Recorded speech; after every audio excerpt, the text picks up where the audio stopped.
C'est une pression qui ne cesse de s'accroître. Au Mali, Bamako subit toujours un important blocus djihadiste sur les importations de carburant. La capitale peut-elle désormais tomber dans leur escarcelle?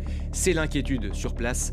Vendredi dernier, les États-Unis mais aussi le Royaume-Uni ont annoncé l'évacuation de leur personnel non essentiel ainsi que de leurs familles. Depuis plusieurs jours, on a droit à un véritable récital de propagande de la part des médias occidentaux et plus particulièrement des médias français par rapport à ce qui se passe au Mali. C'est vraiment du grand n'importe quoi où on essaie par tous les moyens de laisser croire à tout le monde que le Mali va s'effondrer. Et ce qui est fou, c'est que il y a encore quelques personnes pour y croire. Bon, heureusement, du côté de la population africaine et plus particulièrement du côté du peuple malien, il n'y a personne qui s'est laissé berner. Quand vous écoutez les médias, vous entendez parler d'un blocus.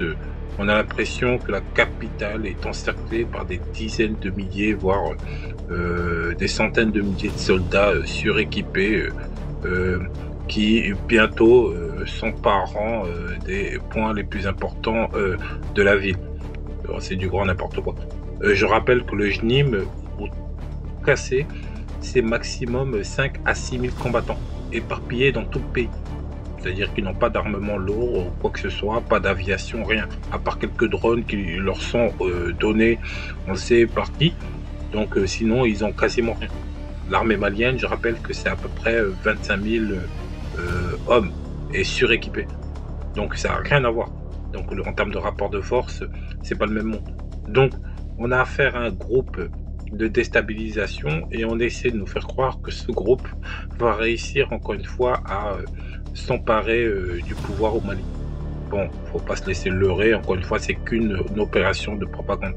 Et d'ailleurs, le fait que la France ait officiellement déclaré que ses ressortissants allaient être évacués ne fait que partie de la stratégie de propagande. En réalité, le Mali, encore une fois, ne peut pas être déstabilisé, donc on essaie par tous les moyens, encore une fois, de nous faire croire que ce pays va s'effondrer parce que c'est la seule manière, encore une fois, de déstabiliser le pays, à défaut de pouvoir le faire autrement. C'est pas autre chose. En ce qui concerne la popularité d'Assimi Goïta, on est là aussi face à de la manipulation politique. Après, bien entendu, comme tout chef politique, forcément, il a des opposants, et c'est comme partout, et ça c'est tout à fait normal. Donc il est normal que certaines personnes le critiquent. Néanmoins, c'est largement exagéré. Donc les opposants les plus farouches sont ceux qui sont soutenus par les impérialistes contre le pouvoir malien en place, qui est largement légitime et, je rappelle, largement soutenu par l'écrasante majorité des Maliens. Donc on essaie, encore une fois, là, comme dans tous les cas de figure, de nous faire croire que ce gouvernement est extrêmement impopulaire. C'est faux. Ce gouvernement est très largement soutenu par la majorité. Autre chose, il faut pas oublier que Assimi Goïta est un Minyanka, c'est-à-dire c'est un individu issu d'une minorité du Mali. Donc les Minyanka, c'est pas une communauté majoritaire.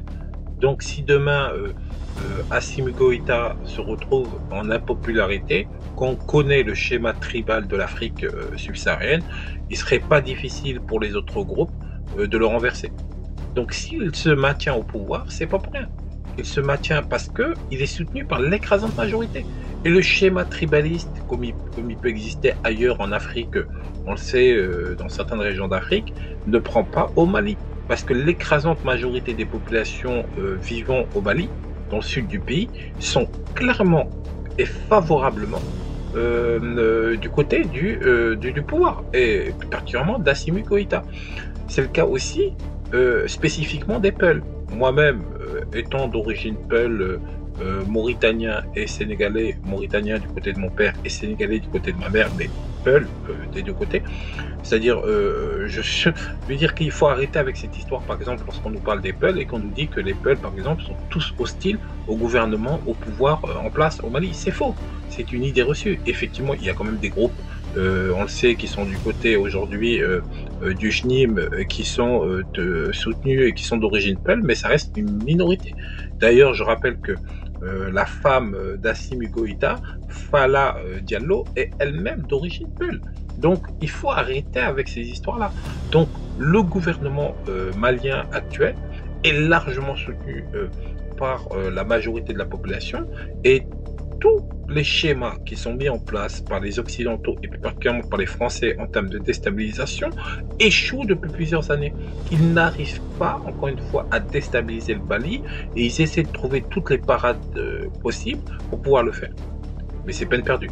Bonjour Wassim. Bonjour. C'est la question que tout le monde se pose. Est-ce que Bamako peut tomber entre les mains des djihadistes? Donc effectivement, c'est la question que tout le monde se pose. Et d'ailleurs, ce qui a suscité beaucoup d'inquiétudes, on va voir une vidéo, c'est une attaque qui a eu lieu à peu près 20 km donc, de la capitale. Et on va regarder peut-être la vidéo. Et c'est une attaque qui s'inscrit dans l'effort du JNIM autour de la capitale malienne, qu'il met sous une vraie pression. Mais à l'heure actuelle, alors on parle, investir la ville avec Bagna Noir au vent n'est pas possible ni militairement ni politiquement pour le JNIM. Donc ça serait uniquement possible à travers une coalition, disons, assez large pour rassurer les Bamakois et même ceux qui sont toujours les soutiens donc, de l'actuel régime. Donc ils travaillent sur cet aspect-là. Donc quelque chose de collégial, une sorte de coalition qui mènerait éventuellement à une gouvernance islamique commune et qui, de fait, dissocierait le JNIM de la nébuleuse d'Al-Qaïda qui inquiète tout le monde. Est-ce que le JNIM est en train de nouer un dialogue avec d'autres composantes au Mali? Donc effectivement, il y a un dialogue qui est entrepris avec des opposants donc à la junte, qu'ils soient des opposants politiques, qu'ils soient islamistes ou pas, et qu'ils soient dans la capitale au Mali ou en exil. Donc ça, c'est une certitude. Il y a des discussions qui sont entreprises de part et d'autre, sauf que c'est une équation à plusieurs inconnus, parce que si l'actuel pouvoir s'effrite de l'intérieur à cause de la pression économique qu'impose le JNIM, là, à ce moment-là, des scénarios comme celui de Kaboul, par exemple, pourrait voir le jour. Ça veut dire quoi? Ça veut dire le pouvoir s'effrite, les militaires se battent entre eux ou s'effritent pour une raison ou une autre, et ce qui fait que il y a un chaos dans la capitale, et à ce moment-là, les commandants du JNIM aux abords de la capitale pourraient prendre l'initiative. Et c'est pour ça que je fais la comparaison avec Kaboul, parce qu'à la base, rappelez-vous, les talibans ne devaient pas rentrer dans la capitale avant l'évacuation des armées américaines et suivant un accord avec le pouvoir en place, sauf que le pouvoir est tombé, des scènes de pillage ont commencé, le chaos était arrivé au cœur de la capitale, et donc des commandants talibans aux abords de la capitale ont pris l'initiative sans revenir au commandement. Donc c'est une éventualité qui reste quand même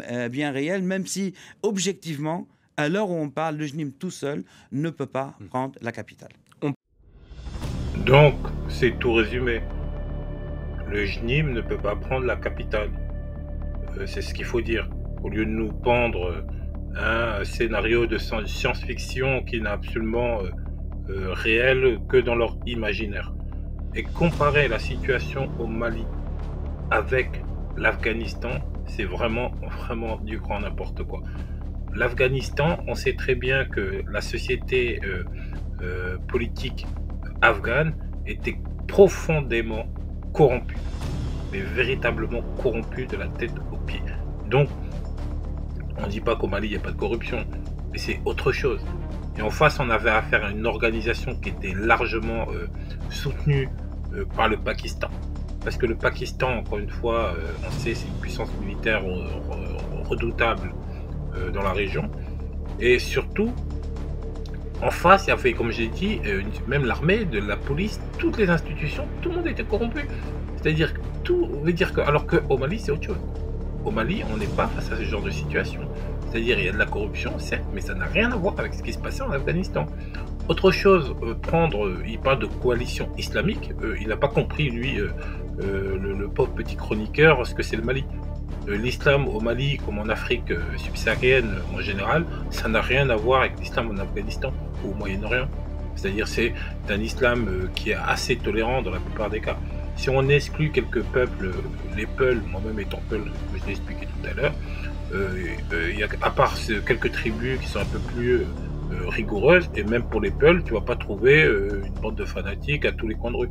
Donc c'est très rare, même pour les Peuls.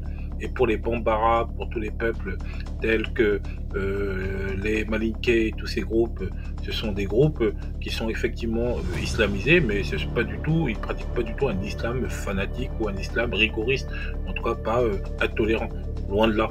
Donc c'est une société beaucoup plus plurielle, beaucoup plus tolérante, beaucoup plus complexe que ce qui est expliqué ici.